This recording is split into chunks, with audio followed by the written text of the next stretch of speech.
J'ai trouvé intéressant de commencer par la culture populaire japonaise et la place de la technologie dans la culture populaire japonaise, c'est ce premier élément, surtout quand on le met en relation avec le film Sensei, où il n'y a absolument pas de technologie, mais en réalité, les gens qui sont montrés, en particulier dans les deux premiers épisodes, sont exactement les Japonais d'aujourd'hui qui vivent dans un monde technologisé.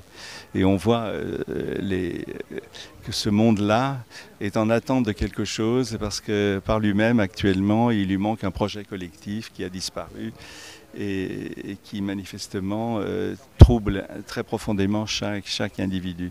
Ce qui m'a aussi intéressé dans ce débat, c'est l'intérêt que l'on prend en France pour l'innovation, alors qu'on n'a pas, comment dirais-je, un système institutionnel qui est suffisamment déconstruit, suffisamment évolutif, suffisamment divers pour être véritablement source d'innovation.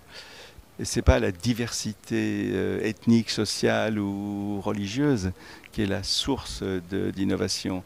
C'est quelque chose de beaucoup plus profondément ancré dans une société et c'est une affaire politique, sociale, culturelle, etc. C'est ce qui m'a frappé, si vous voulez, ce soir. C'est la différence entre le Japon et un pays comme la France, qui me semble bien loin de tout ce dont on a parlé.